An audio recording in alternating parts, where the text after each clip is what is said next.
Olá pessoal, tudo bem? Espero que vocês estejam bem e estejam dispostos para assistir mais um vídeo falando sobre a psicologia. Antes da gente começar, eu quero pedir um favor para vocês. Não esqueçam de seguir o meu canal e ativar as notificações para que vocês recebam em primeira mão quando o nosso conteúdo for postado. Tá certo? Eu lembro que no nosso último encontro eu comecei a descrever sobre a psicologia. E eu destaquei 3 pontos antes da gente começar a abordar isso de uma forma diferente hoje. O primeiro ponto que eu destaquei foi que há diversas maneiras a gente conhecer o objeto de estudo de uma ciência, mais precisamente o objeto de estudo da psicologia. Nesse caso, eu destaquei que uma das formas é ver o que o pesquisador de uma área estuda, o que ele faz. E o segundo ponto é observar a área de intervenção desse profissional. Que aí, conhecendo a área de intervenção, a gente então vai conseguir compreender como esse psicólogo atua, como esse profissional atua e sobre qual objeto ele está intervindo. O segundo ponto, que eu acho um ponto muito interessante, são as ideias errôneas que as pessoas fazem a respeito do nosso trabalho. Nesse caso, eu gostaria de destacar as diferenças que eu apontei entre um psicólogo, entre um psiquiatra e entre um psicanalista. Eu enfatizei as diferenças entre essas 3 áreas de atuação, baseando no modelo de intervenção e no seu objeto de estudo e na sua área de formação. O terceiro ponto que a gente destacou foi a natureza da psicologia. Quais são os fenômenos que a psicologia busca investigar? Quais são os fenômenos que a psicologia busca estudar e busca oferecer respostas sistemáticas para isso?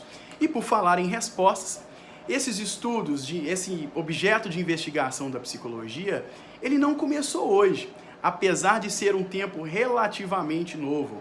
Alguns pesquisadores da história da psicologia apontam que o estudo científico mesmo do comportamento humano aconteceu a partir de 1913, quando Watson publicou o artigo intitulado A Psicologia como um Behaviorista a Ver.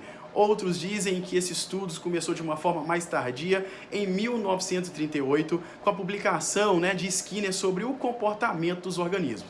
Mas bem, embora esses estudos sejam relativamente novos, embora a curiosidade sobre o comportamento, sobre os sentimentos, sobre as emoções, sobre a memória das pessoas seja alguma coisa relativamente nova, isso é o interesse de todos nós. Eu acredito que vocês foram fazer psicologia ou decidiram estudar psicologia curiosos para saber o que acontece com os outros, por que os outros se comportam da forma como se comportam e, ao mesmo tempo, para tentar entender o que acontece com o próprio comportamento.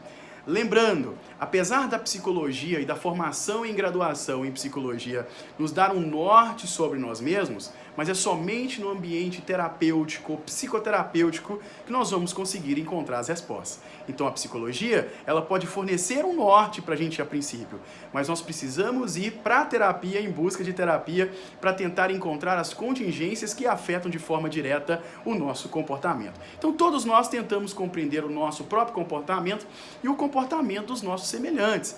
Então essa observação que a gente faz no dia a dia sobre os fenômenos que acontecem com os outros e com a gente mesmo é uma coisa absolutamente normal. É por isso que muita gente acaba falando coisas sobre o comportamento que lhes são próprias. Por quê? Porque elas se observam se comportando, observam os outros se comportando e fazem inferências. Porém, há uma diferença muito grande entre fazer uma inferência a partir da minha impressão pessoal do que fazer uma inferência ou fazer uma afirmação observando o comportamento de uma forma científica. Então essa discussão, ela não se restringe somente à discussão do campo de senso comum.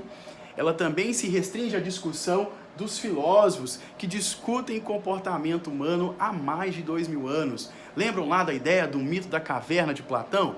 Então, Platão já começou a discutir a ideia dos mundos das ideias, sair do mundo da escuridão e ir para o mundo da luz. Isso eram discussões que eram feitas de forma filosófica. E aí então Wundt vem e rompe a psicologia da filosofia e cria procedimentos sistematizados para fazer com que a psicologia então seja ciência. Então, para a gente crescer enquanto ciência, enquanto operosidade, enquanto método, foi necessário então desvencilhar dos métodos observacionais e dos métodos de inferência e se pautar então exclusivamente nos métodos da ciência. E aí então Dentro desse objetivo, pensando o que os filósofos observavam e o que os psicólogos observavam, talvez sejam essas perguntas que tenham talvez incomodado os filósofos há 2000 anos atrás, como por exemplo, que diferença a gente pode observar entre o comportamento humano e o animal? Né? Que diferença há entre o nosso comportamento e o comportamento de um pombo? Será que a gente se comporta de forma semelhante aos chimpanzés? Skinner destacou que alguns princípios básicos que regem o comportamento animal também regem o comportamento humano, principalmente se tratando dos efeitos das consequências do responder, ou seja, as consequências do comportamento. Então há consequências que fortalecem o nosso comportamento da mesma forma como há consequências que fortalecem então o comportamento animal. Outra pergunta que deve ter sido feita é: quais seriam os fatores responsáveis pelas nossas diferenças? Eu observei nesses dias que mais de 120 pessoas assistiram o meu vídeo. E se eu começar então a perguntar a essas pessoas o que elas entenderam, cada um vai perceber o fenômeno de uma forma diferente, embora em algum momento a gente acabe retratando essas formas semelhantes. Mas o que faz vocês serem diferentes das pessoas que cercam vocês? Que fatores são responsáveis por essas diferenças? Reparem, vocês que têm vários irmãos, né? Os irmãos de vocês se parecem em alguns pontos e se diferem em outros pontos. Quais são os fatores responsáveis? Não seriam, por exemplo, pelo fato de vocês terem sido criados na mesma família? Mas peraí, ser criado na mesma família não significa receber o mesmo estímulo? Não significa receber as mesmas influências? Certamente que não. E a psicologia, então, ela está atrás das buscas dessas diferenças que caracterizam, então, a nossa individualidade. E aí, quando a gente fala de individualidade, quando a gente fala de comportamento humano, surge um outro questionamento. O nosso comportamento é fruto de condições hereditárias ou fruto de condições ambientais? E aí eu quero chamar a atenção de vocês e destacar o texto da professora Vera Bussabi, da Universidade de São Paulo, chamado Fatores Hereditários e Ambientais dentro de uma perspectiva interacionista. Nesse artigo, a professora Vera Bussabi, ela pega várias ideias de gêmeos monozigóticos e gêmeos dizigóticos e ela discute os métodos que a psicologia utilizou até o momento para tentar atribuir essas diferenças a fatores hereditários e essas diferenças a fatores ambientais. Então vocês devem conhecer gêmeos monozigóticos, né? Que são gêmeos univitelinos, que são gêmeos semelhantes. E vocês percebem que em grande parte esses gêmeos apresentam alguns padrões de comportamento diferentes. Seriam esses padrões de comportamentos diferentes serem responsáveis ou foram responsáveis pelo fator ambiental? Ou seriam essas diferenças ou essas semelhanças baseadas no fator hereditário? Então, será que existe aquela máxima de que filho de peixe, peixinho é? Será que você herdou algumas características comportamentais dos seus pais? Será que entre vocês e os seus irmãos há características que fazem com que vocês sejam semelhantes? Então, são essas perguntas que a psicologia, então, busca e ela tenta explicar. Só que durante muito tempo essas perguntas foram respondidas de forma estritamente filosóficas. E aí não basta simplesmente dar respostas filosóficas e que responda ao interesse de algumas pessoas. É necessário então que a gente ofereça respostas contundentes. E essas respostas contundentes, elas só podem ser oferecidas por intermédio da ciência. Então foi somente depois do desenvolvimento das ciências físicas e das ciências biológicas que a psicologia então se iniciou como ciência. Então foi somente depois, que a biologia avançou e começou a desenvolver métodos organizados de observação e de investigação do mundo, que a psicologia então começou a se pautar. Então a psicologia durante muito tempo ela trabalhava com questões filosóficas. Somente a partir de Watson, somente a partir dos estudos do behaviorismo, que a psicologia então passou a utilizar os mesmos métodos que as ciências físicas e as ciências biológicas utilizavam para poder fazer ciência. E quando a gente fala de ciência, é importante que a gente destaque duas características que eu considero importante para fazer ciência. E que, a princípio, quando a gente vem fazer psicologia, a gente não consegue muito se desvencilhar dessas características que são características importantes. Então, se você quer ser um estudioso do comportamento, se você quer compreender o comportamento das pessoas, você precisa pegar essas duas dicas que eu vou dar agora para vocês aqui. A primeira dica é a questão da objetividade. É muito difícil a gente conseguir ser objetivo e é muito difícil a gente não conseguir colocar as nossas impressões pessoais sobre aquilo que a gente observa. Existe até um ditadozinho bem comum e bem popular que diz assim, olha, a primeira impressão é a que fica. A primeira impressão, ela não deve ficar, ela não deve permanecer. O que deve permanecer é a investigação científica daquilo que a gente está chamando de fenômeno psicológico ou daquilo que a gente está chamando de fenômeno comportamental. E a primeira característica, então, que eu destaco para vocês aqui é a objetividade. Ou seja, nós devemos olhar para o comportamento do outro. A gente deve olhar para o comportamento do cliente de uma forma objetiva, independente dos meus sentimentos, independente dos meus pensamentos sobre aquilo, independente das minhas inclinações sobre aquilo. Repare, a vida é do seu paciente. Então não são as respostas que você encontrou ao longo da sua vida que vão solucionar os problemas do paciente. Imagine, por exemplo, nesse momento de pandemia, a gente tem uma discussão se a hidroxicloroquina funciona ou não funciona. Reparem que a ciência está dizendo que ela não funciona. E muitas pessoas, através de inclinações pessoais e próprias, querem afirmar que a hidroxicloroquina funciona. Ora, isso é contrariar a ciência de uma forma errônea. Da mesma forma, a gente não pode contrariar os dados científicos ao observar o comportamento humano e colocar as nossas concepções pessoais. Então, a primeira dica é, ao observar o comportamento humano, ao verificar o comportamento humano, ao tratar o comportamento humano, seja então objetivo. Abandone seus sentimentos, abandone as suas inclinações pessoais, abandone o seu preconceito. Assim você já garante um mínimo para poder investigar sobre o fenômeno.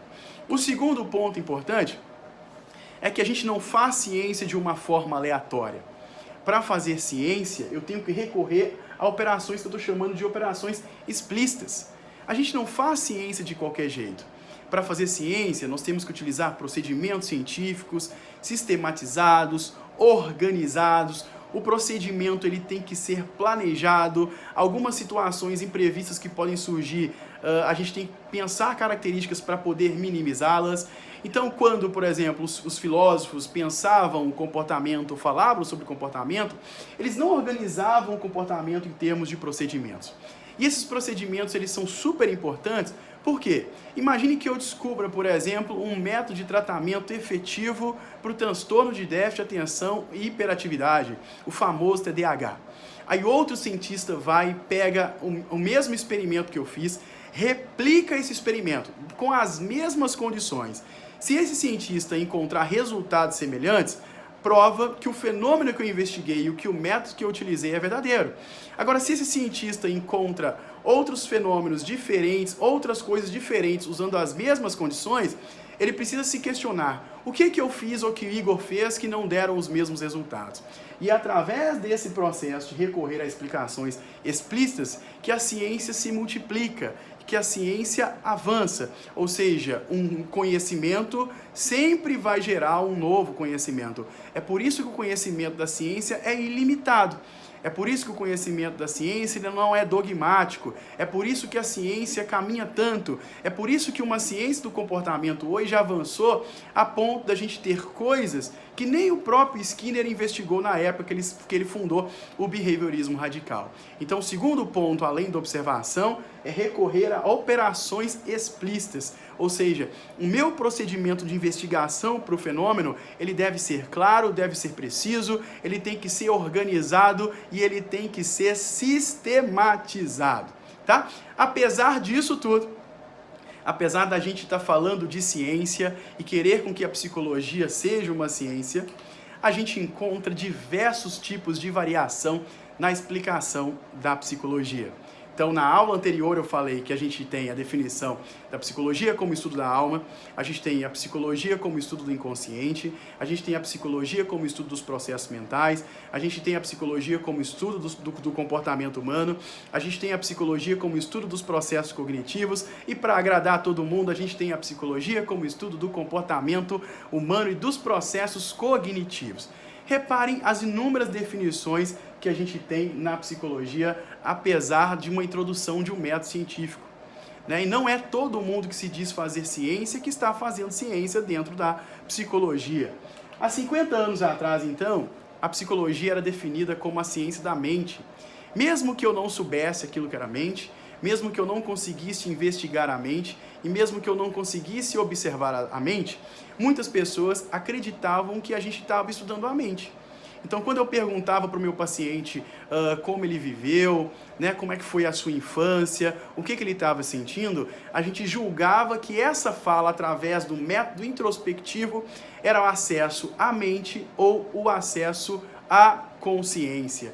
E a gente percebeu que quando a gente faz esse tipo de método, a gente não acessa nada mais, nada menos do que a descrição da pessoa para falar sobre o fenômeno. E o que isso tem a ver com mente? Absolutamente nada.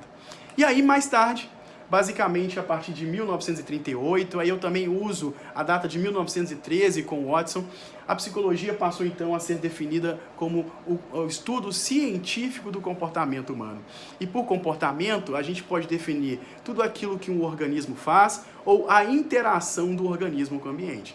Repare que quando eu falo de comportamento, eu não estou falando basicamente de coisas que podem ser observáveis.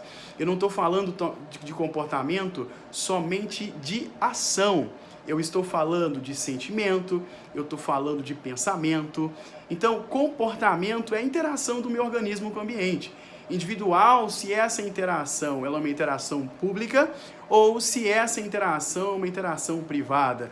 Então, muita gente diz assim, os psicólogos que estudam o comportamento humano ignoram o sentimento, ignoram o pensamento, ignoram as memórias das pessoas, ignoram esses processos cognitivos. Não, isso é um erro. Nós estudamos esses fenômenos, nós só não atribuímos causa a esse fenômeno. E aí, estudando o comportamento humano e organizando o comportamento humano como objeto de estudo, ficou então muito mais fácil sistematizar. Ou seja, na medida em que eu organizo o que a psicologia vai estudar daqui para frente, todo mundo passaria então a estudar esse mesmo fenômeno e a tratar do nome desse fenômeno da mesma forma. E aí então, se o comportamento humano é regido pelas mesmas leis que o nosso mundo natural é regido, o comportamento humano então ele pode ser descrito, ele pode ser previsto, e ao mesmo tempo o comportamento humano ele pode ser controlado. Eu não gosto muito dessa palavra controlada, porque ela gera muita confusão na cabeça dos meus alunos, como se a ideia de controle fosse uma ideia de aprisionamento. Não, a ideia de controle é uma ideia de modificação. Então, se o comportamento ele pode ser previsto, eu tenho condição de modificar a partir da previsibilidade. Então, se eu olho para o céu de Barreiras hoje e vejo que o tempo está nublado, eu posso tentar prever que vai chover. E para que eu não saia todo molhado, para que eu não tome um banho de chuva, o que eu faço? Eu busco um guarda-chuva. Né? E ao buscar o guarda-chuva, estou tentando modificar a ação do fenômeno sobre o meu comportamento. Assim também o psicólogo é. Então é possível eu prever o que uma pessoa vai fazer em determinado momento? É possível eu prever, desde que eu tenha uma descrição precisa. É possível que eu consiga modificar um padrão de comportamento de alguém? Claro, é possível, desde que eu tenha as condições de previsibilidade e desde que eu entenda as condições do ambiente que estão afetando o comportamento do indivíduo. Então, somente a partir da definição da psicologia como estudo científico do comportamento humano, é que a psicologia conseguiu se reorganizar, é que a psicologia conseguiu se sistematizar, produzir conhecimentos e tecnologia capaz de dar uma vida melhor para as pessoas, tá certo? Então, o nosso segundo tópico é previsão, descrição e modificação. Esse tópico a gente vai tratar no nosso próximo vídeo. Não se esqueça, siga meu canal aí e ative as notificações. Forte abraço e até o próximo vídeo. Valeu, gente!